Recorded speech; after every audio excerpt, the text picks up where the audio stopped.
A gente terminou o conteúdo desse treinamento agora já, né? Então vamos lá, porque é longo e senão não dá tempo. Beleza? Então vamos recapitular, pessoal, que a gente falou aí na semana passada. Então quais são os temas que a gente abordou semana passada aí? Passada. Processo do forno. Último treinamento. São os processos dos fornos aí, né? O Wagner lembrou. Então, o que a gente falou semana passada aí? Pumping e Action, né? Então a gente abordou esses dois temas. E a gente falou, né, rápido aí sobre, né, um pouquinho de o que seria o vácuo, né, básico, falando sobre pressão, né, para introduzir o vácuo. Então, sobre pressão que está acima da atmosfera, né? Então tem a pressão atmosfera e a pressão que está acima da atmosfera. Exemplo, o pneu, né? Então o pneu é algo que está acima da atmosfera. A gente lembra do exemplo que a gente deu, né? Para dar exemplo do que seria a pressão, falamos sobre o pneu de carro, pneu de bicicleta, né? Você vai lá e coloca 32 PSI para um pneu de carro e às vezes 50, 45 com um pneu mais fino a bicicleta. Por que disso? Por causa do tamanho. Então a pressão é força sobre ar, então quanto menor a ar, maior seria a pressão. A gente falou um pouco sobre a pressão atmosférica, onde tem várias partículas, né?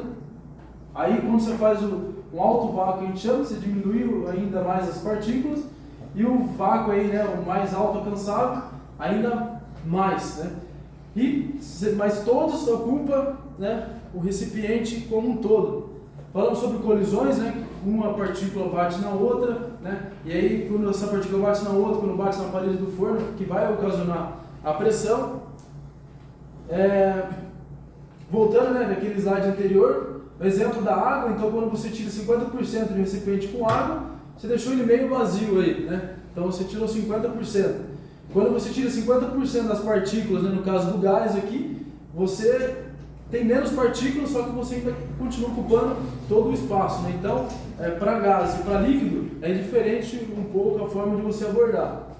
Então, se você tirar mais 50% aqui, você vai ter algo vazio, né? Para o vácuo, né, para gás, você vai tirar mais 50%, você vai ter menos ainda partículas, mas ainda você vai ter partículas ocupando aí todo o recipiente, né? Então, o gás, o recipiente nunca fica vazio, né? Então, introdução ao vácuo aí que a gente falou.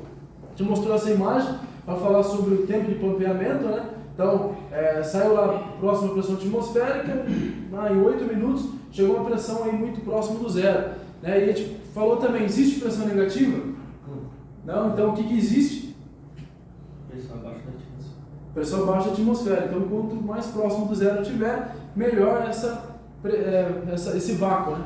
Então, já é considerado vácuo. Qualquer pressão abaixo da atmosfera já é considerado vácuo em relação à pressão externa, tá? A gente falou, né, dar exemplo um pouco de pressão sobre a altitude, dei exemplo do estádio lá, lembra? Jogar no Chile, então quanto mais alto tiver, maior a pressão em relação ao nível do mar, né? Então, a pressão aí teria, né, 1 bar, a nível do mar, e acima disso você vai aumentando as pressões ou diminuindo de acordo com a altitude, tá?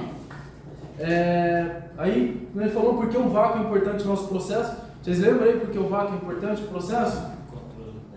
Controle. Controle do quê? Controle da quantidade de oxigênio, de Isso aí, o que mais? Umidade, o que mais? Pela plasma. Isso aí, então, parabéns aí, pessoal, lembraram os 3 conceitos, né? Então a gente falou aqui, primeiro, importante, sem o vácuo não tem plasma, né? Por causa da resistência das partículas, resistência elétrica das partículas, você não vai conseguir formar o plasma. Sobre o controle do processo, então, no ambiente aí você tem 72, 75% de nitrogênio e outros gases aí diluídos, né? Quando você faz o bombeamento disso, o pump, né? Você tem um ambiente controlado, você coloca o gás que você quiser, na quantidade que você quiser. E o outro, umidade, né? Então você está tirando a umidade do processo também. Aí foi para a questão do aquecimento, né? Entrou no aquecimento, falamos do pump e o aquecimento, né? Por que o aquecimento é necessário? Reduzir a umidade. Reduzir a umidade. Acelerar as reações químicas. Acelerar reações químicas. O que mais? Basicamente seria esses dois aí, né? De forma resumida. Então, show de bola. Acelerar as reações químicas, até deu exemplo, né? A cada 10 graus né, tem uma reação meio que você dobra a velocidade de reação. Então, o nosso processo, apesar de ser um processo físico, é físico-químico também no PVD, você tem ligações ali, que quanto maior a temperatura, mais rápido você tem essa velocidade de reação química, né? E também para ajudar no pump. Lembra que se não tivesse o aquecimento, não chegaria a nossa pressão de processo. Então, se deixar o forno pampeando ali, vai demorar muito, mas muito tempo, talvez nem chegue na pressão ideal do processo se não tiver o aquecimento. O aquecimento ele vai acelerar as partículas internas. Essa aceleração das partículas vai fazer com que caia na armadilha da bomba turbo. Lembra que expliquei que a bomba turbo gera uma armadilha e essa armadilha aí vai sair as partículas de forma mais rápida do forno. Então tá aí, ó, retirar a umidade do processo e acelerar as reações químicas.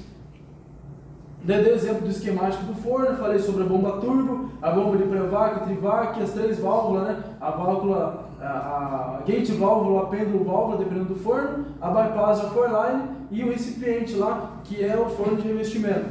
Então, passando rápido, que tudo é resumo, tá, galera?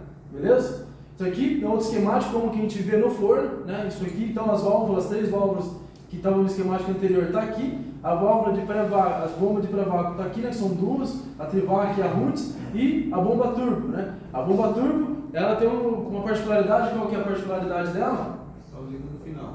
Ela só entra No final. quando a pressão está muito baixa, né? Então, por isso que é a importância quando vai operar um forno, né? Você saber que a gente tem um equipamento caro aqui, que se abrir ela para a atmosfera, ela pode estourar. Então, você pode perder um equipamento de 300 mil para mais, né? Um descuido ali. Então, existem alguns equipamentos que vai ter essa segurança, mas quem está operando tem que ter a consciência que tudo é caro aqui e a gente tem que fazer nosso trabalho da melhor forma possível para evitar um custo aí, né, parada de planta, custo alto, porque essa bomba aqui ela só entra com pressão abaixo aí de -1. Então, se não tiver essa pressão adequada, pode ter um problema seríssimo de você ter um dano, né? E a gente comentou a questão da umidade, né? Então você vai mandar material com umidade, o que vai acontecer?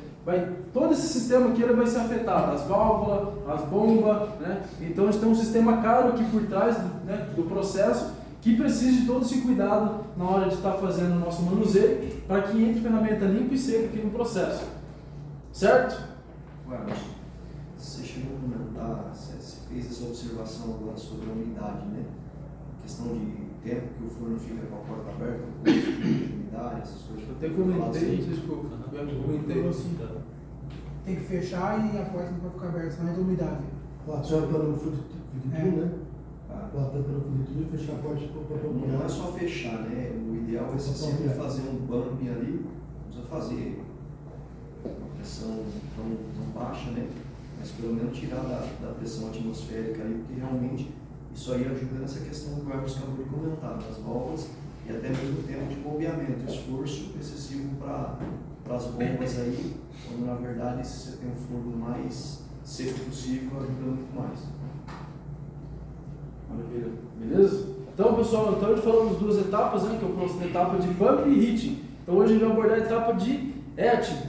De novo, pessoal, o conceito, eu falei, um pouco teórico, então vou tentar trazer para a maior nossa realidade possível aí, mas eu tenho que falar alguns conceitos da teoria que senão não faz sentido, tá bom? Então, para quem tiver mais curiosidade, pesquisar depois, né? Para lição de casa aí, né? Para enriquecer um pouco de conhecimento, beleza? Certo? Então vamos lá, falar do etching, né? O que seria o etching, pessoal? Limpeza. Limpeza? Legal. O que mais? Aquecimento? Ajuda no aquecimento, tem energia, então ajuda no aquecimento. Vai gás. Vai gás, legal. Bombardeio metálico. Bombardeio, legal. Então, traduzindo aí, é mais uma etapa de limpeza dentro do forno de revestimento. Então, você vai ter um bombardeamento aí, né, de elementos químicos, né, que vai ajudar na limpeza mais efetiva da ferramenta, tá? E como que isso acontece? Como que esse etching é formado, né? Qual que é o princípio do etching? Então, para falar, a gente tem que voltar lá no átomo. Então, ninguém lembra aí o que é um átomo?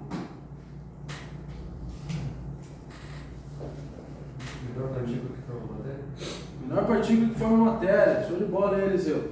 Então, vamos falar de um elemento átomo aí, né? O átomo é constituído basicamente de um núcleo, né?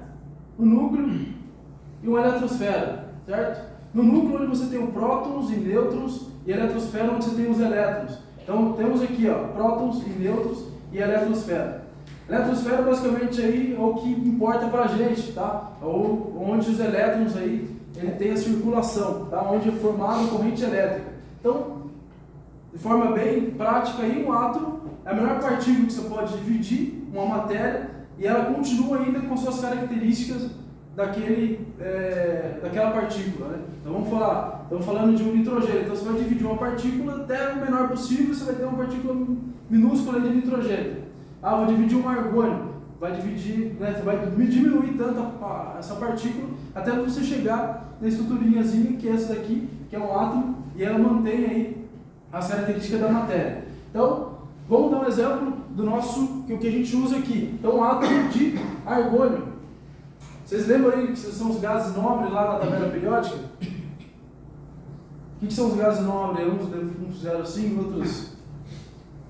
Isso aqui é a camada de valência completa de átomos. Legal? Isso aí.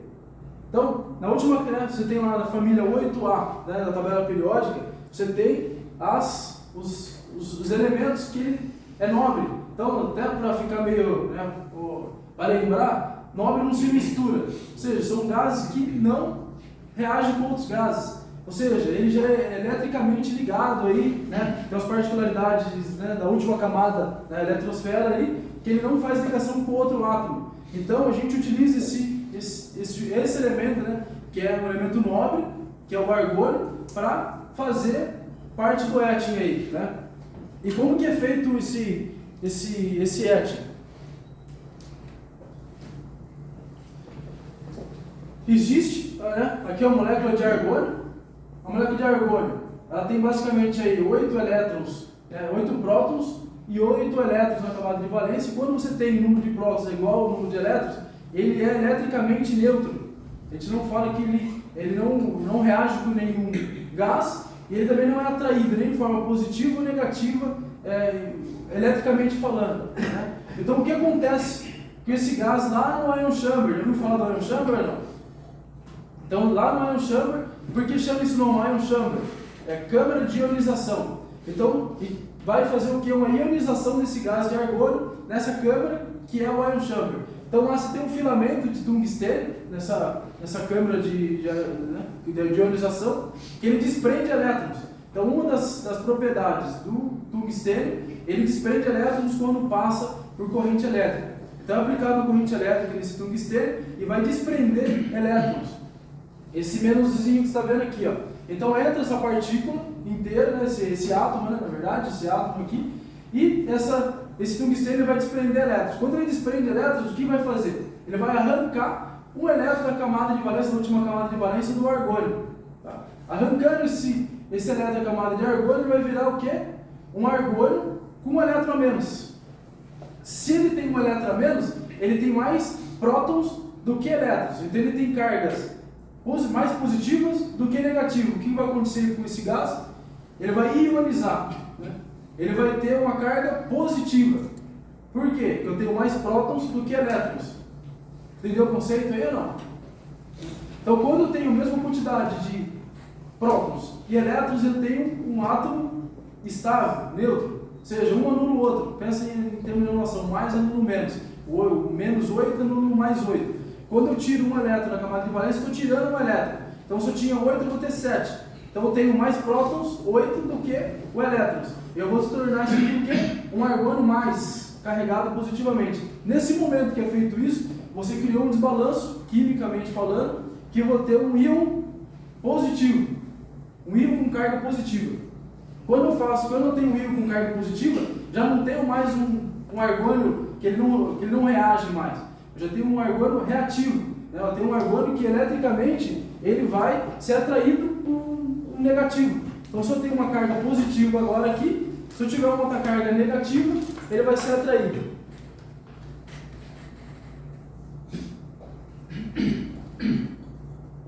E aí, o que vai acontecer? lá no forno, anodo, catodo, aí, né? Às vezes vocês falam de jateamento, tem que jatear o catodo, aqui já, né? Às vezes o pessoal do pré-tratamento, o pessoal do forno aí, jatear o catodo, jatear o anodo, o pessoal do Precision lá, né? O que é isso daí? Eu vou ter um anodo que ele é positivo e o catodo que ele é negativo. Eu vou ter uma circulação de corrente elétrica circulando entre o ion chamber e o anodo, né? No ion chamber eu tenho o catodo, carga negativa, e eu tenho o anodo de forma positiva. O que vai acontecer? Eu vou ter uma atração, né, dessa corrente, eu vou ter um fluxo de corrente elétrica aqui para alimentar esse circuito de energia, e os íons, né, os íons que é carregado positivamente, para onde que ele vai? Ele vai atrair pelas ferramentas. Então, tem um esquemático aqui, vou resumir o que eu falei agora e aqui vai ficar mais fácil para ver nessa imagem aqui. Ó. Então, lá no ion chamber, na câmara de ionização, eu tenho um filamento que ele vai desprender elétrons, ele vai tirar um elétron da camada de valência do argônio, então eu vou ter um argônio que ele é positivo, não vai ser mais um argônio estável. Esse argônio positivo ele vai descer, né, aqui, através do plasma, entre o catodo e o anodo, diferença de potencial mais e menos. Como eu tenho positivamente, as ferramentas aqui, ó, que aí já entra o feed through carrossel, onde é montado as cargas lá, né? Eu tenho o quê? Um carrossel girando, carregado eletricamente negativamente. Ou seja, eu vou ter uma carga elétrica negativa aqui. O que vai acontecer com esse argônio mais aqui? Ele vai ser atraído pelas ferramentas, e no momento dessa atração, ele vai acontecer aí o escovamento da ferramenta, né? E aí, o que vai acontecer? Vai limpar a ferramenta por causa da atração do argônio positivo na ferramenta que está negativa. Certo? Deu para entender aí o conceito? Fazer um desafio aqui, pessoal. Quem pode falar então, de acordo com a explicação, o que é íon? Alguém pode falar o que é isso, íon? Ele falou íon, ionização, ion chamber, o que é íon? O que significa íon para vocês? Qualquer pessoa pode falar. Meio simples, o que é íon?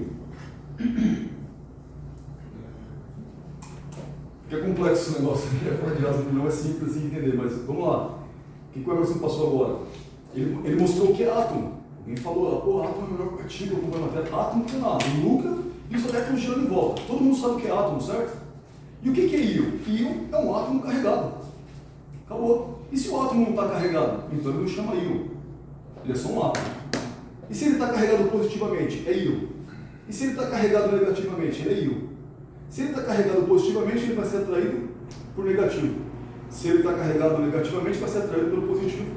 Magnetismo. Isso aí ficou claro. Essa coisa de atração de partícula é o que faz o revestimento acontecer, é o que faz o argônio ser atraído e limpar a peça. Agora a última aqui para vocês. Isso é o forno, é o esquema do forno que ele mostrou. O Emerson está mostrando aqui que tem um lado negativo e um lado positivo, certo? Um lado positivo, um lado negativo e um lado negativo e um plasma no meio. Faz vocês lembrarem do que? Isso aqui, o esquema do nosso forno, é o esquema de um dispositivo que nós temos na nossa casa. E tem aqui na sala. Quem pode falar? O que representa isso? Um lado positivo, um lado negativo, um gás que está passando corrente elétrica por ele e, portanto, está ionizando. O átomo está virando íon, está ficando carregado. Esse esquema tem aqui na sala agora funcionando. A lâmpada? Ar-condicionado? A lâmpada. A lâmpada. A lâmpada. Isso, o plasma também gera o que? Luz? Né? Além de acontecer isso. Então, quando alguém descobriu isso, o que fez? Pegou um gás, pegou vácuo, também tem vácuo na lâmpada, colocou o lado positivo de um lado, negativo do outro, para os modelos mais antigos, passou a energia através desse gás, que está no vácuo, e criou um plasma, uma lâmpada de plasma.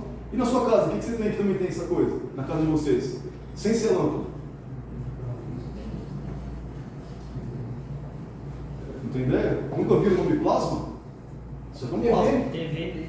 Só isso aí, para poder assimilar. Show de bola. Valeu. Obrigado, viu, Alexandre? Então, eu avancei, eu vou retornar aqui, ó, pessoal, só para... o Alexandre explicou, mas complementar aqui, né?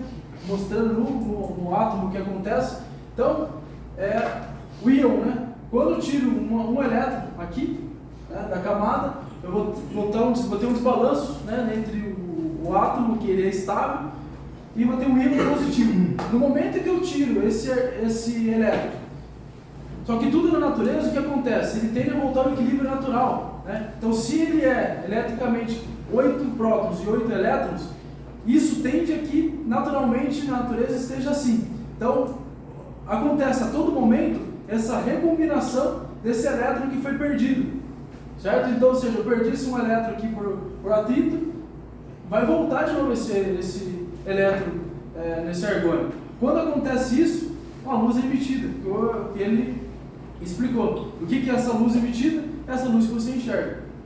E aí vai depender do tipo de gás que eu tenho aqui, eu vou ter uma cor diferente, né? Então, para o argônio, no caso, é azul, né? Então, nessa recombinação do elétron que foi perdido, eu tenho essa luz emitida. É uma energia tão grande que gera, nessa recombinação, chamada elétrons recombinantes, que eu gero energia e luz. Então, a luz visível que a gente enxerga e depende do gás. Aí eu tenho uma cor azul, amarelo, tá? Nessa combinação. E aí, conceito de plasma, né? Vai ficar fácil. O que é um plasma? Acho que o Alexandre, em treinamentos anteriores, aí até abordou. O que seria o plasma? Uma forma rápida aí de explicar. Uma forma de um fio condutor, né? Hã? Tipo como se fosse um fio condutor de elétrons ali, uma corrente elétrica. O que mais? Então, basicamente, tá, pessoal? Alguém um dia perguntar o que é, vocês dão uma resposta rápida, né? Entendendo o conceito. Né? Existem 3 estados da matéria, né? O sólido, o líquido e o gasoso. Você pode considerar o plasma como o quarto estado da matéria. Eu tenho o gás, tenho o gasoso, estado gasoso, só que eu tenho um gás ionizado agora. Então, o quarto estado da matéria, eu tenho um gás ionizado. Eu tenho um gás eletricamente com um elétron a mais ou com um elétron a menos, carregado. Então, eu tenho um quarto estado da matéria. Tá? Então, eu vou explicar aqui que é o plasma. Plasma é um quarto estado da matéria, onde eu não tenho só gás. Eu tenho um íon, né? Eu tenho aí um gás carregado ou positivamente ou negativamente. Beleza? E esse gás ele tem algumas características que não faz tanto sentido falar, mas ele tem um chamado condutibilidade magnética. Ou seja, quando você perde um elétron aqui, ele vira um íon positivo ou negativo, o magnetismo já começa a reagir. Se eu pegar um gás e colocar um magnetismo, vai atrair esse gás? Se eu pegar um ímã e colocar aqui na sala, vai atrair alguma coisa desse magnetismo ou não? O ímã? Não vai. Só que se eu pegar um ímã, se eu pegar um íon aqui, tanto negativamente como positivamente, colocar um campo magnético, né, que influencia ali, ele vai começar a ter condutibilidade magnética, ou seja, ele é influenciado pelo magnetismo. Né? Então, por isso que existem umas bobinas, né, lá no forno, para o quê? Para que eu concentre esse plasma, né, de forma na região que eu queira ali. Né? Então, eu quero concentrar no meio do carrossel, eu tenho um ímã em cima, um ímã embaixo, que ele vai concentrar esse plasma nessa região. No forno grande, eu tenho concentração nas laterais. Então, eu tenho um ímã que ele vai, né, eu tenho uma bobina ali que ele vai concentrar esse íon na região que eu quero. Né? Então, além de, né, ter essa característica aí de atração e reação, também tem essa condutibilidade magnética aí, que é uma característica do íon. Tá? Então, o quarto estado da matéria, o gás não, mas já o íon sim. Certo, pessoal? Claro aí? E aí, ó, né, surge essa luz aqui, né, que é o plasma. Então aqui, o que eu vou ter? Eu vou ter uma corrente elétrica, eu tenho a luz emitida da recombinação dos elétrons, aqui eu vou ter íons, aqui eu vou ter moléculas de argônio, né, carregado positivamente, moléculas de argônio em seu estado natural, né, dos elétrons que foi recombinando. Né? Então eu tenho aqui um quarto estado da matéria com muita energia e com elétrons e com argônio dopado positivamente para que tenha atração das ferramentas e faça a limpeza aí da ferramenta que é colocado na luz. Eu até coloquei aqui um exemplo de problemas, tá? Um problema que você pode ocasionar caso tenha sujidades na ferramenta. Então a gente falou lá atrás, né, da use. Se eu entrar com ferramenta com um problema aí de contaminante, o que vai acontecer? Existe um caminho adequado para que a corrente elétrica aqui, ó, ela passe. né? Então, a corrente elétrica tem que fluir do ion chamber para o anodo. Somente as partículas de argônio, ela vai para a ferramenta. Quando eu tenho um contaminante aqui, esse contaminante ele tem uma diferença de potencial tão grande que esse plasma, ele sai daqui, e esse caminho, em vez de ir do ion chamber para o anodo, ele vai do que? Para a ferramenta. Quando ele vai para a ferramenta, ele vai gerar o que? O arco. E aí você vê, né, a corrente elétrica passou pelas ferramentas de forma inadequada. O que acontece também quando você tem atrito? Você vai montar uma carga, está cheio de atrito ali. Você gera esse atrito. Quando você gera esse atrito, você também está criando uma diferença de potencial aí entre o ion chamber e a ferramenta, e você muda o caminho, né, do plasma. Em vez do plasma fazer esse caminho, somente as partículas ir para a ferramenta, somente o argônio para a ferramenta, o que vai? Vai essa corrente elétrica aí para a ferramenta. E acontece isso aqui, danifica a ferramenta. Então a gente pode aí, já tivemos que pagar garantias caríssimas aí, né, Cássio?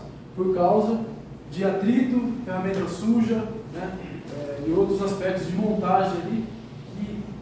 Condutividade, eu tenho uma má condutividade, então colocar itens que não que é isolante, né, no carrossel, e acabar gerando esse caminho inadequado do plasma, e em vez de ir para o anodo, o catodo, ele vai para a ferramenta, e aí você gera esse dano aí.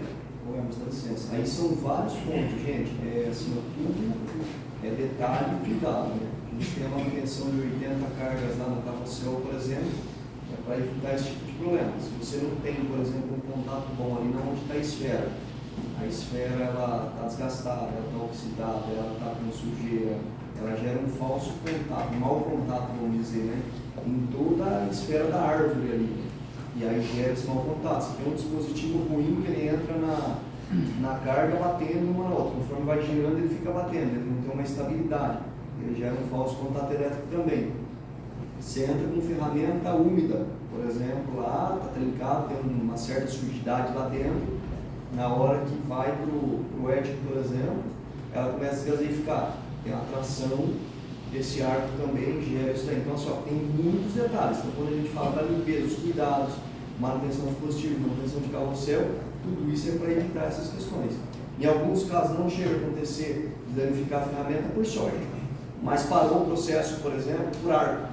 Contínuos arcos. Em algum lugar, esse arco foi disparado.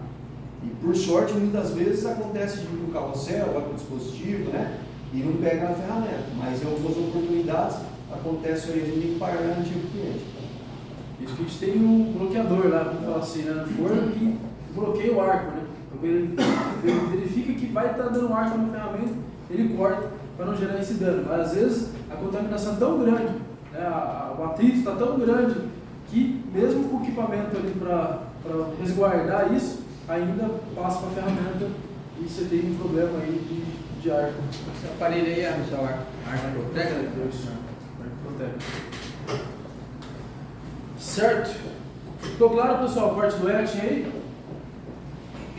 Certo? Ô, Emerson, só perguntando para o pessoal, você falou bastante sobre atrito, né? O que acontece com o atrito? Qual que é o erro que a gente pode cometer que vai gerar atritos durante a discussão? O que pode ocasionar aí, pessoal? Atrito? Uma peça batendo na outra. Oi? Uma peça encostando na outra. Uma peça encostando na outra, então o disco está girando e aí vai uma ferramenta encostando na outra. Um exemplo aqui, ela vai bater uma na outra aqui, né? Ó, bate uma na outra e gera aí o atrito entre um disco, entre um tubinho e o outro, né? Mas por que uma ferramenta bate na outra? Às vezes é montada, por exemplo, não tem um dispositivo certo e faz tipo uma adaptação, só que não vem a possibilidade de bater na hora da rotação. Correto. E tem um caso que a ferramenta ela não bate uma na outra, mas ela pode bater no dispositivo, é o caso que o Cássio comentou. Se ela ficar fazendo contato com o dispositivo e perdendo contato toda hora, também gera hora que também mata a ferramenta. Por que aconteceria isso? Isso aí é um dispositivo mais largo, a ferramenta mais menor. Folga, né? Folga. Não tem um ajuste certinho aqui, não pode ter espaço excessivo aqui, senão ela vai começar a bombear aqui. Também aquelas, vai por formar exemplo, uma aquelas máquinas, né, organização. que fica penduradas, fica batendo uma na outra. Pode ocorrer também por causa da crítica que a gente coloca Não tem embaixo só- do tubo. se ele estiver muito desgastado e o tubo tiver... Então, quando o grafite é por quê? Você diminuir esse atrito entre o tubinho e o disco embaixo. Então, o grafite ele tem duas características, de lubrificante e eletricamente condutor. Então, o grafite também conduz eletricidade.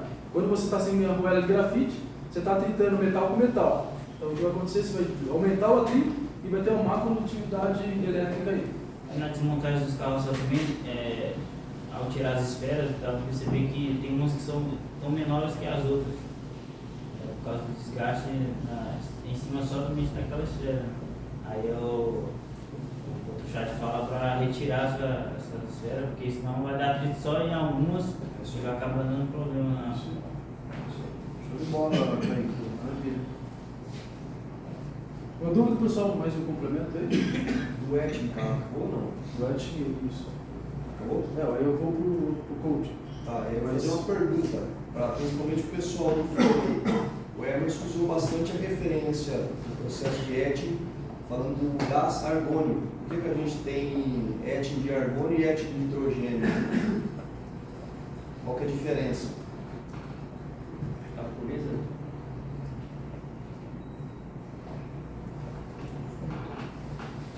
Geralmente diz que o argônio é mais potente, né? Para tirar sujeira. Responde ou responde? Pode ser, responder. O nitrogênio não faz parte do ET, né? Hidrogênio. Hidrogênio. Um é por ataque mesmo físico, o outro é reação química. O argônio ele tem uma característica de limpeza física. Ele toca na ferramenta e ele remove, o bombardeio. E o hidrogênio ele toca, reaciona e é bombeado para fora da câmara. Beleza? Obrigado, Cássio, pelo complemento aí. Agora o coach, pessoal. Para a Fernalha aqui. Coach, que é a última etapa aí, né? Vamos falar carro-chefe da empresa, né? É o que a gente de fato faz aí, tudo que a gente fala até agora para chegar nesse momento aqui. Que é o investimento. O Alexandre já deu uma pincelada aí introduçãozinha, né? Mas bem, já explicou legal, já participei aí. Então, mais uma recapitulação, a gente vai falando, né, pessoal? Para que grave também. Então, repete, eu falo, repete, até que o conceito fica bem fixado aí. Então, o que é o coach? Vocês acham que é o coach aí? Deposição física aí do material? Tá? Investimento, né? Investimento. E como vocês acham que acontece aí? Acha não, né? Já pode até falar, porque já foi até falado já.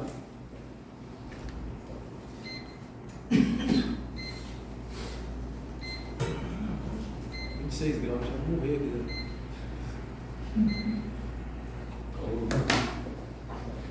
Aplica-se uma descarga elétrica do target, e junto com o gás, o gás encontra com o metal e ele é ionizado de vidro nitreto, e aí ele deposita por diferença de potencial. Isso aí, Michel, explicado aí. Então, vamos trazer a explicação do Michel para esse esquemático aqui, né, pessoal? Então, aqui eu tenho que é chamado de source aí. Quem já não escutou aí a source? Né? Falar da source. Então, aqui são as partes, né? Aqui está lá no... Vou falar a legendazinha aí, né, da parte da source. Mas, basicamente, eu tenho aqui, né, o target, o 5 aqui seria o target. Eu tenho 2, são os isoladores, os anéis aí que você faz jateamento, o pessoal faz jateamento, o anel confinador, né? Aqui. Atrás eu tenho um sistema magnético, né, que é a MAG, aquela MAG laranja, a MAG amarela, MAG 6, MAG 14, que vai atrás. Eu tenho uma entrada aqui, uma fonte, né, de entrada negativa, e eu tenho uma fonte de positivo que vai na carcaça. E aqui eu tenho o finger, né, que lembra do finger, alguns já viram lá, né, outros também já jateou, né, que vai fazer o start aí no processo. Né. Então, basicamente, como que isso acontece? Né? Então, eu tenho aqui, né, vou mostrar, só mostrar na frente aqui, o target, né, depois eu volto nesse slide aqui para vocês Entenderam? Eu tenho uma source, certo? Então eu tenho aqui negativo e tenho positivo na carcaça. Eu tenho um finger que é chamado também de starter, né?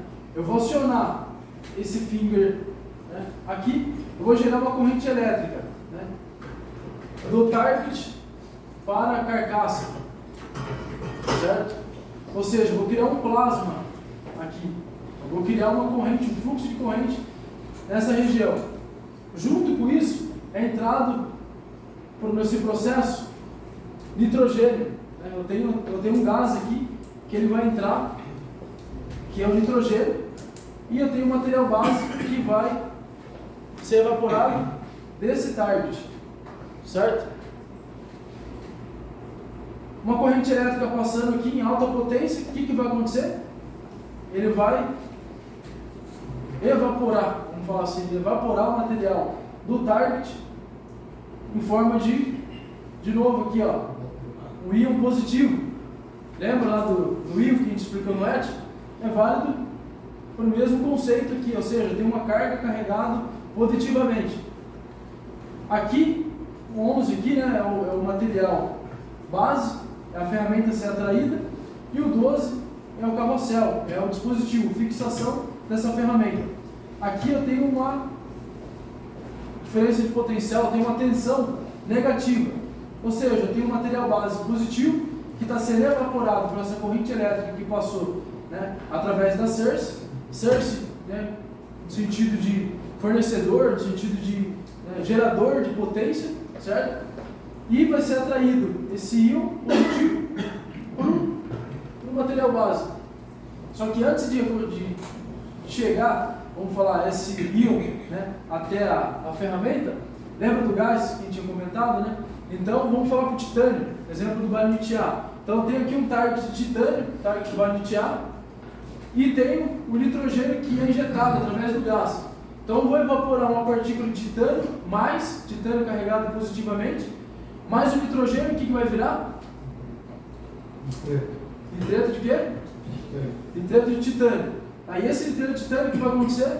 Vai ser atraído pela ferramenta aqui, né? E vai gerar o revestimento desse esquemático.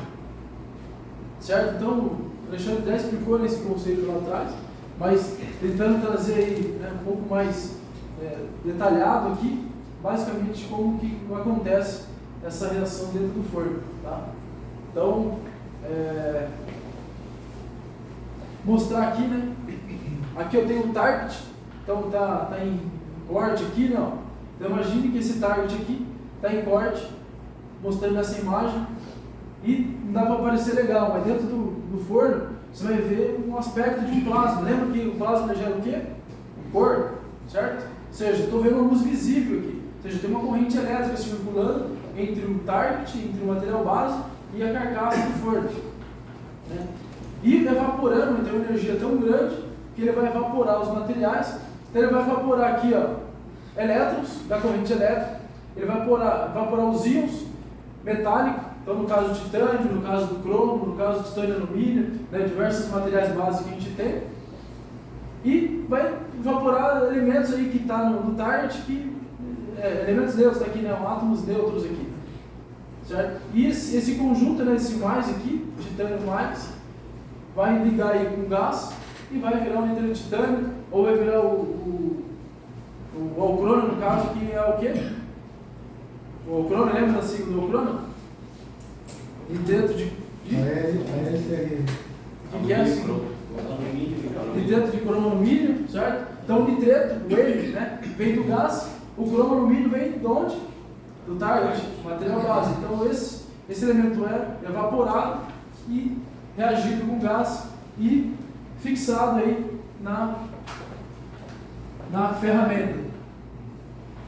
Sem o estágio do finger, ele evapora da mesma forma? Ou... Sem o finger, ele não tem evaporação, porque eu preciso dar início a esse processo, eu preciso que uma corrente elétrica circule, né? Eu preciso que uma corrente elétrica circule daqui para cá.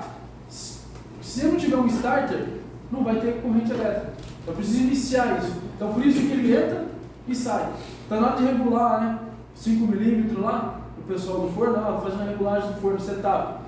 Eu tenho que estar muito bem regulado isso aqui, porque se ele estiver distante, o que vai acontecer? Não vai chegar a mola, tá vendo aqui? Tem uma mola com resistência aqui, que ele vai aqui, aproximar. Ele aproxima, gera aí a corrente elétrica e ele já sai. Se eu estiver muito próximo, o que vai acontecer? Ele vai aproximar e ficar. Vai derreter. A corrente elétrica é tão grande que vai derreter esse finger aqui. E além de você estar mandando para a ferramenta o material base, que é o que você precisa, você vai mandar também parte do inox do finger. Então, pode pegar, às vezes, você tem casos de vir ferramenta aqui, que você vê com umas partículas em cima. Ou seja, normalmente foi finger derretido. Estava muito próximo do target. Se estiver muito longe, o que vai acontecer? Ele vai aproximar, mas não vai chegar. E aí, se ele não chega, ele não gera corrente elétrica. Se não gera corrente elétrica, não é possível gerar o plasma aqui e não é possível evaporar essas partículas do material base que tem aí na Source. E a partir daí a carga de roda? Não roda, para o processo.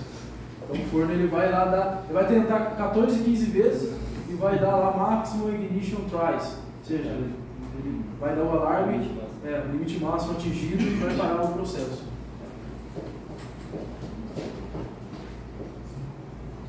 E aí, pessoal, junto, né, dessa evaporação, então você vê que aqui tem um ângulo, né? Você tem um ângulo de evaporação aí. Quem que é responsável por esse ângulo de evaporação? Esse ângulo de evaporação normalmente é 45 graus, né, que evapora o que eu preciso aqui, que é esse íon, né, metálico aqui, a MAG, sistema magnético. Então, cadê aqui? Deixa eu ver, 3. Ó, sistema magnético. Então tem o sistema magnético aqui, que é a MAG, que você coloca atrás da Source. Para quê? Para que você concentre esse íon naquela região que você precisa. Então, para cada MAG você tem um ângulo, né, de deposição ali do target. Lembra que eu falei que o íon, o magnetismo, ele atrai? Da mesma forma aqui, ó, por isso que eu tenho um sistema magnético atrás da Source também. Então tem um sistema magnético atrás da Source. Esse sistema magnético ele vai confinar o plasma naquela região específica, né, que é 45 graus, e ele vai ir na região correta a ser revestida. E aí o que é evaporado nesse ângulo de 45 graus? É evaporado tanto esse íon metálico, que eu quero, os elementos elétrons, os elementos indesejados, e junto vai vir o que? O droplets. O que é esse droplets do processo? Impureza. Impureza? O que mais? O que é o droplets? Que etapa do processo que a gente faz depois do revestimento para retirar o droplet? Polimento. Os picos. Microjateamento. Os picos e vales que gera durante o revestimento. Exatamente. Então, junto com o que eu preciso, né, que são os elementos ali, né, carregados positivamente, também vai vir itens que não é o íon, né? E ele vai atrair para a ferramenta, ele vai gerar o quê? Uma rugosidade indesejada. Aí essa rugosidade você precisa estar retirando depois do revestimento, que é o pós-tratamento. Então, pós-tratamento, tanto para escovamento, então todos os revestimentos ali, exceto o Balit A, o Balit B, o Alnova, o Alcrona, Latuma, todos os revestimentos, você faz o escovamento para quê? Para eliminar esse droplets que é gerado durante o processo de evaporação. O escovamento, o microjateamento, no caso do gear cut, ou no caso de matrizes aí, também é para que você elimine esse droplets indesejado e diminua essa rugosidade. Você tem um material mais liso, você diminua essa rugosidade, e aí polimento, pós-polimento também, no pós-tratamento. Você vai diminuir essa rugosidade, você vai eliminar esse droplets aqui, que é indesejado para a ferramenta. O que é desejado, que eu tenho que nitreto de titânio alumínio, nitreto de cromo alumínio, de forma ideal. Não essas impurezas que foi gerada de forma errada aí, né? Vamos falar, durante o processo mais grotesco que a gente falou. Por que por exemplo, a Balit A e o Balit B não precisa? Porque o target é uma ligação ou não tem nada a ver? Não, porque assim, tanto o A e o B, você falou, a mesma base, o titânio. No processo de deposição do titânio, né, você não tem geração de tantos droplets. Você pode fazer o pós? Você pode fazer o pós. Você pode diminuir ainda a rugosidade? Você pode. Só que a rugosidade que saiu, ela está de forma aceitável. Você não precisa fazer um pós-tratamento para que o investimento funcione. Então, tanto A, que é o titânio, quanto o Balit B, que é o carbo nitreto de titânio, que também é do titânio. Lembra lá que primeiro é material de titânio, aí entra mais o carbono, da acetileno e vira o Balut B. Então o material base é o mesmo. Então no processo de fazer aí, né, o Balut A, Balut B, não, a evaporação não gera tantos droplets quanto gera outros revestimentos. Emerson, mas por exemplo, eu não lembro do abridante, né? Quem lembra do abridante? O abridante a gente, os processos, a maioria dos processos não precisa, mas no caso de matriz espelhada, o A também gera uma rugosidade que não é desejada quando a gente está falando de superfície espelhada. Aí a gente não está fazendo ainda abridante? Bem raro a gente faz. Aí fazia o abrilhante, né? Aí o abrilhante, em vez de fazer esse pós-polimento, inventaram uma gambiarrinha aí, né?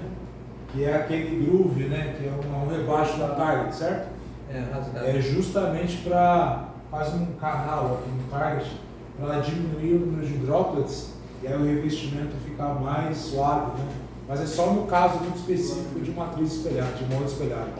O resto não E aí você precisa de uma rugosidade muito baixa. Então é um caso muito específico, né? Então se você pegar o ângulo da... Para falar de novo, só tem uma aplicação que não é desejado, A e B, só que tem que fazer depois, só que a gente não faz. Qual que é? Macho. Já macho, por exemplo, a Emug, ela faz lá. Ela pega, leva para lá e faz um pós-polimento. Porque para o processo de rosqueamento, esse droplets não é o ideal, não é legal. Tanto é que existe uma outra tecnologia que a gente não tem no Brasil, que não gera droplets. Então, fora do Brasil, macho, por exemplo, é geralmente revestido com essa outra tecnologia, porque ela não gera droplets. Mas no caso da Emug, tanto é que ele direto me reclamou comigo: Luciano, quando é que você vai trazer a outra tecnologia, né? Que é a STP, Hypens, né? Isso, Hypens. Porque na Alemanha, nos lugares, macho não usa ou a tecnologia antiga que é do cadinho, né? Porque para macho não é legal. É que a gente não faz, né? Chegou a fazer para Emug, não chegou mais? Já fizemos algum caso específico lá. Caso específico, e eles fazem. Então, os machos da Zobro estavam fazendo também. Oi? Da Zobro. Então, Os machos da Zobro faziam. é a única, são dois únicos casos, que o A foge um pouquinho dessa regra aí de não precisar. Molde espelhado e processo de macho, né? Roscamento. Desculpa. Não, tranquilo mesmo. O que eu... E se, por exemplo, não vamos supor tudo urânio, que você tem que fazer um top e você vê nitidamente que precisa e tem bastante droplets. Se não faz a ferramenta, na hora que o cliente colocar na máquina, ela pode quebrar a ferramenta? Vai quebrar. Vai quebrar. Não é que pode, ela vai quebrar. Vai. Tá. Não vai quebrar. Então, tudo esse processo que a gente fez aqui, se você não fez o pós-tratamento, acabou. Ou seja, tudo é somado, desde o processo da limpeza, o processo de revestimento e o processo de pós-tratamento. Se não seguir exatamente a risca todos os processos, não funciona. Então, ou seja, você tem um investimento top que, se não polir o bloco no final, ele vai quebrar. Você vai gerar uma garantia. Já tivemos um problema gravíssimo em pagar a garantia, porque eu não fiz o pós-tratamento e mandei para o cliente, na hora de usar, quebra aí a ferramenta, por quê? Está com rugosidade alta, na hora do processo, você acaba quebrando aí a ferramenta. Então não é que passa não, né? Vai dar problema. Então, o que o Luciano comentou do target rasgada, né? Então você vê aqui, ó, onde é gerado o drop, na região além dos 45 graus. Então, o que é feito nesse target que ele comentou aqui, ó? Há um rasgo aqui, ó, bem nessa região onde o droplets acontece. Então, se eu não tenho material aqui, não vou ter droplets e vou ter uma umidade mais alta aí. Tá? Então, pessoal, só resumindo aqui, então, toda a etapa de coaching que a gente comentou aí, né? Eu vou ter aqui o gerador, que é a Source, gerador de energia, gerador de evaporação do material base. Vai ter o transporte do plasma, ele vai ter uma reação química aqui com nitrogênio, certo? Né? Que é de onde vem o nitreto da camada, e aí ele vai condensar na ferramenta. Então eu tenho aqui uma liga, né, positivo, eu tenho um bias negativo, e ele vai ter a atração aí do revestimento. Então, desse transporte do plasma até a hora de condensar esse material, o que eu posso ter de problema aqui? Vamos falar que eu tenho aqui, ó, né, na ferramenta, negativo, só que eu não tenho uma boa fixação, né? Eu não tenho uma boa condutividade aqui da ferramenta. O que vai acontecer? Não vai aderir. Não vai aderir. Ou seja, eu tenho que garantir que tudo que está aqui no carrossel, ele seja de forma negativa, eu tenho esse potencial negativo. Então, né, desde lá da manutenção do carrossel, né, a esfera de forma adequada, né, limpa, todos os diâmetros iguais, né, para que você distribua eletricamente ali a condutividade adequada do carrossel, o jateamento dos pratos, jateamento, né, dos dispositivos, boa fixação da arruela de grafite, né, que vai nos tubinhos. Na hora de fixar, esteja bem fixado a ferramenta para que você tenha aí esse negativo, né, do material. Então, se eu colocar o material isolante aqui e colocar a ferramenta, como que vai ter essa atração do revestimento? Não tem atração. Se não tem atração, não tem o revestimento, ou vou ter o quê? Uma baixa adesão. Então, na hora de fazer o calo teste lá, vai ter HF4 para cima. Por quê? Não tinha um material bem condutor aqui que vai impedir que esse material que estava transportado da Cersei para a ferramenta tenha adesão no revestimento. Certo? Alguma dúvida aqui, pessoal? Agora, só fazer uma pergunta para o pessoal que vão poder acompanhar. Ó, esse processo que o Emerson explicou agora é o processo de PVD, certo? A gente falou, tem PVD e tem o CVD, a gente fala o PA-CVD, né? CVD, deposição química a vapor, PVD, deposição física a vapor. Ele explicou o PVD, mas o PVD tem dois processos diferentes dentro. E ele explicou um deles, qual que é? Que foi explicado aqui em todo esse contexto que ele falou nesses 3 últimos slides. Arco desafiado. Opa! O arco. É isso aí. Processo arco, porque ele mostrou que tem um finger, certo? E se tem um finger para poder ser da ignição e começar ali o arco, depois o arco ele vai continuar sozinho, ele vai ficar ali na source, né, no target, e ele vai continuar evaporando. Evaporando significa do estado sólido direto para o vapor, não passa pelo líquido, né, transição de estado. E aí tem um finger por causa disso, para gerar o arco. O processo é a arco. Qual que é o outro processo que existe? Sputtering. Falando sobre PVD, Então tem arco e tem sputtering. Aí a gente perguntou, a gente falou sobre o argenta. Ele falou assim, quem montou a carga do argenta aqui? Você percebeu que o argenta ele é muito parecido com o baleniteado, mas ele tem uma dopagem de prata, não é isso?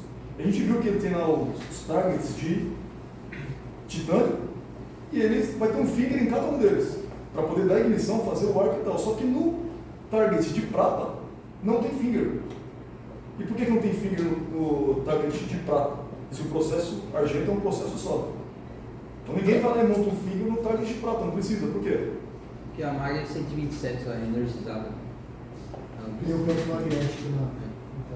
É isso aí, o processo de extração da matéria-prima do target não é por arco. No target de prata não é por arco, mas é por sputtering. Você falou bem. É isso aí, só para diferenciar que a gente está explicando o processo arco, depois vem sputter, depois vem PACVD, que é outro processo. Beleza, pessoal? Então ficou claro, né? Então os dois tipos, né? Tanto o arco catódico, que é esse processo que eu expliquei, e aí de forma resumida ele já explicou, que é o processo de sputtering. Né? Então no sputter ele não tem circulação de corrente elétrica aqui no target. Eu tenho o que, ele até explicou nos slides, nos treinamentos anteriores, eu tenho um argônio, né? Que ele é atraído de forma, né, muito forte aí para o target. Então lá, o MAG 127 que você comentou, é o MAG 127, eu tenho uma corrente, uma tensão mais alta no processo aqui. Então, só para vocês terem ideia, no arco catódico aqui eu tenho uma tensão próximo de 40 volts, uma corrente de 200 amperes. No processo de sputter eu teria aqui 600 volts e uma corrente mais baixa, só que eu tenho 600 volts de tensão. Então, eu tenho o íon do argônio, lembra que o íon é atraído, de novo, ó, o conceito do etching lá, o íon é atraído de forma rápida, violenta aqui, processo de etching, pode considerar como processo de etching, ele vai bater no target e vai o quê? Vai soltar as partículas aí desse target. Então, no nosso caso, o Banning C é dessa forma, o target de argenta também é dessa forma, e eu tenho atrás aqui essa MAG 127, que ela é o quê? Além de ela ter esse magnetismo, ela gira, ou seja, eu tenho um campo magnético em movimento. Quando você tem um campo magnético em movimento, você vai estar direcionando toda essa partícula aqui para o carrossel aí para fazer a deposição. E é uma deposição que não gera o quê? O droplets. Então você lembra? Já gera, na verdade até gera, mas em quantidade bem menor. Então, no processo do arco catódico, eu tenho o droplets aqui. No processo de sputtering, eu não vou ter esse droplet gerado, porque eu não tenho esse ângulo aí de deposição. Beleza? Então, o coach acabou. Vamos, de forma rápida aí, falar do cooling, né? Então, a gente falou da etapa de pumping, etapa de etching, etapa de pumping, heating, etching, coating, agora cooling. Por que é necessário fazer cooling? Então, o processo lá, 480 graus. Por que eu tenho que resfriar esse processo? A coloração das peças, falando da coloração. Coloração? O que acontece se eu abrir o forno aí abaixo, acima de 200 graus? Dos lados. Por que isso acontece? Choque térmico, diferença de temperatura. Então você vai... O cooling serve para acelerar o tempo de resfriamento da carga. Legal. Senão você ficaria aqui até uma carga de 430 graus, você ficaria aí 2 dias resfriando. Você tem um tempo limitado para... Você diminui o tempo de resfriamento. Maravilha. O Michel explicou o conceito aí, né? Então o cooling é para que você diminua a temperatura e deixe a temperatura ambiente de processo. Então tem algumas razões para isso. Uma das principais, você pode ter o quê? A oxidação térmica. Então se você abrir assim 200 graus, você vai azular da ferramenta lá. Você vai oxidar a região onde não está com o revestimento. Esse é o primeiro caso. Segundo, você pode danificar os equipamentos do forno. Você imagina lá 480 graus e abre o forno a temperatura de 480. O que vai acontecer? Um choque térmico ali dentro. Então você cria esse problema. O Alexandre, nos 4 apresentações anteriores, ele explicou também um outro conceito que é o quê? Quando você abre, se você abrisse o forno a 300 graus, por exemplo, 400 graus, você lembra lá da pressão que tem o revestimento? E o revestimento ele tinha... O efeito casca de ovo, né? Hã? Seria o efeito casca de ovo? Não foi isso aí. Você lembra, né, Alexandre? Sim. Que característica? A característica do revestimento compressiva, certo? O revestimento tem uma característica o quê? Compressiva. Então, se você abre diferença de temperatura, o que pode acontecer? O revestimento não adere ao material. Você pode criar uma fadiga, e essa fadiga gerar o quê? Essa trinca desse revestimento, você pode ocasionar também desplacamento.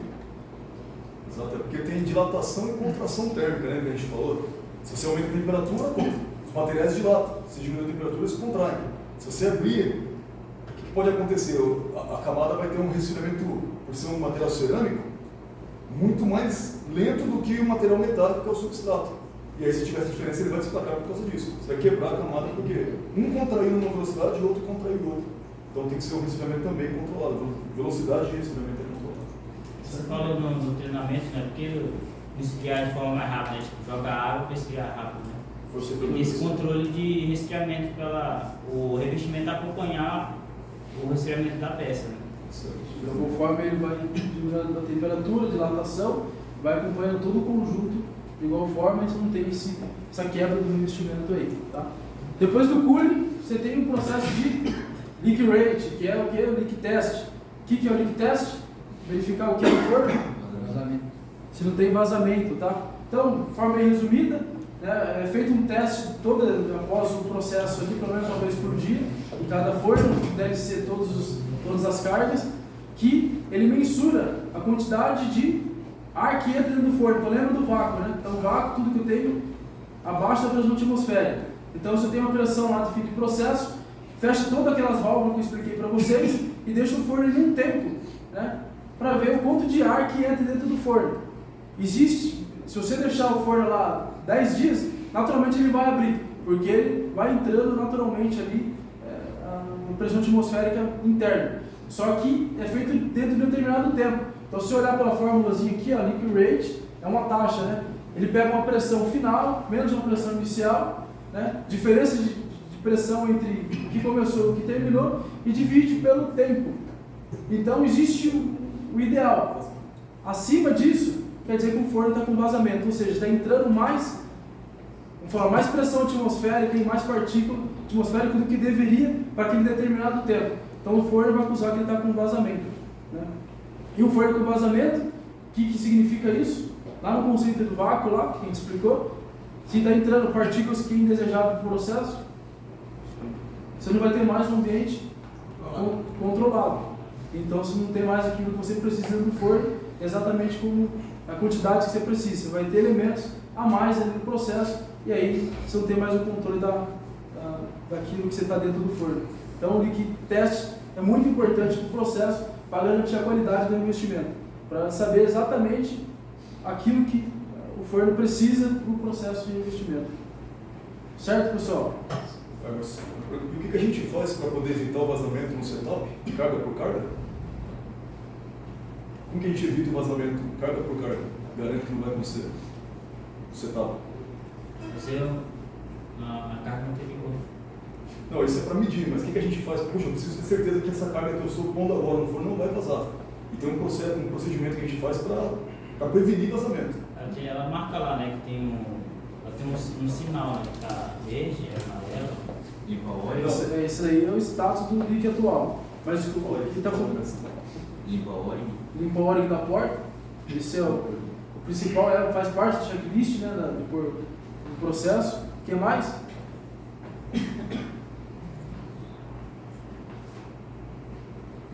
Se for lá entortar o finger assim na mão, sem soltar lá, você acha que vai ajudar ou vai atrapalhar?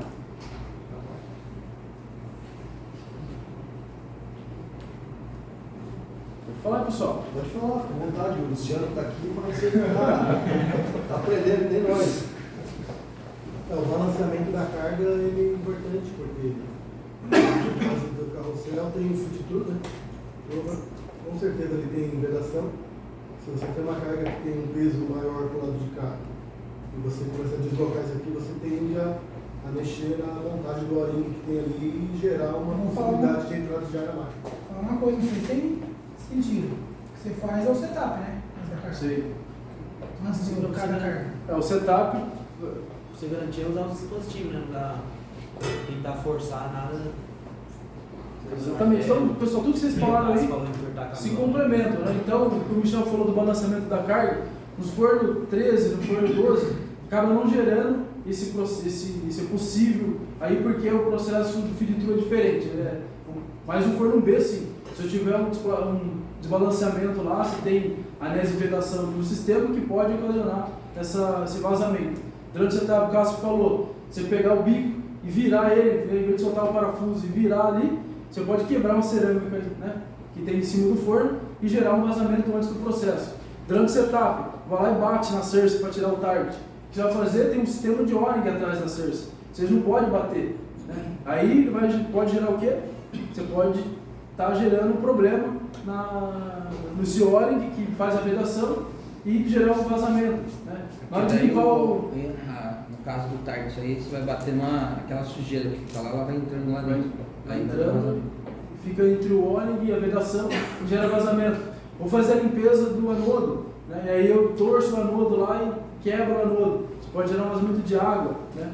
Ali, durante o processo, você pode estar danificando o cooling plate, você tira o target e acaba danificando o cooling plate e gerando água para o processo. Então tem um outro tipo de vazamento aí também. Né? Contaminante, no forno, a gente falou do contaminante. Esse contaminante, ele tende a ir para a parte fria da máquina. Então, tanto para o target quanto para o anodo. Se esse contaminante está no anodo, por exemplo, e aquele ET que a gente explicou, né, que tem que ir para o anodo, do anodo para o cátodo, ele vai, né, para a parede do forno. Então você pode gerar ali um curto, né, entre o anodo e a parede e acabar danificando o anodo e gerar também um vazamento. Então são os cuidados, né, pessoal, que a gente tem que ter. Você vê que o nosso processo ele é bem cuidadoso, ele é bem muito detalhe. Cada etapa do processo é importante para a gente garantir que a gente tenha qualidade aí no envio de ferramentas para os nossos clientes aí. Tá? Então, todas as funções aqui são importantes, né, desde o início até o fim. Né? Deu exemplo agora, se mandar uma broca que não está escovada, não vai funcionar. Então não adiantou ela ter uma boa limpeza, não adiantou ela entrar no melhor forno, ter o melhor investimento, e eu não fiz uma etapa crucial aí para o processo. Não vai funcionar. Então cada, né, etapa é importante para garantir a qualidade do investimento no final aí. Certo? É possível saber de um vazamento após uma saída de cargas no começo? Tipo, algum defeito nas peças? Você pode ver a coloração diferente, né? Então, Você foi olhando pro carrossel? Digo, saiu uma carga. Uhum. Aí começou um vazamento logo no início. Eu consigo saber pela carga que saiu ou não? Se foi feito leak test naquela carga, você vai saber.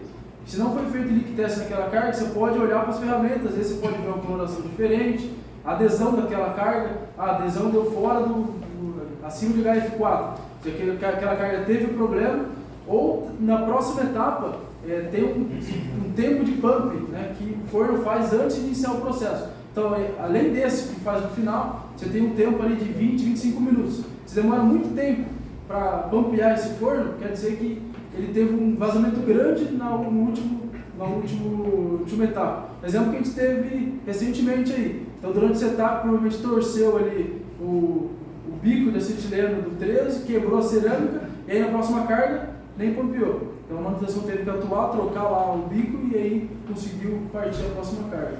Acontece também do pós-tratamento, né, que às vezes a carga não aparenta, né, que tem problema. Por exemplo, o Alcona, tempo atrás, a carga inteira teve que retrabalhar, né? Mas antes de fazer o top, aparentemente ela estava boa, mas quando colocou fazer top, o revestimento saiu. Né? Exatamente. Então são etapas que vai garantir que a gente mande com qualidade. Para cada etapa do processo dentro do forno, existe um controle de pressão para ele sair de uma etapa e pular para outra. Se você tem um vazamento grande, por exemplo, não chegou naquela pressão, ele nem muda, ele para o processo. Aí pode acontecer um vazamento, por exemplo, na etapa de revestimento, talvez como aconteceu nesse caso aí. Aí você vai pegar somente e abaixa a adesão porque entrou aquele contaminante, desestabilizou o plasma talvez, aí você pega, mas no teste de adesão. Mas visualmente, só se for um vazamento muito grande, que realmente a adesão foi ruim de forma geral. Mais uma pergunta, pessoal? Maravilha, então agradeço aí, esse módulo acabou, tá, pessoal? Então, finalizamos aí. Obrigado e qualquer dúvida, estamos à disposição aí, tá bom?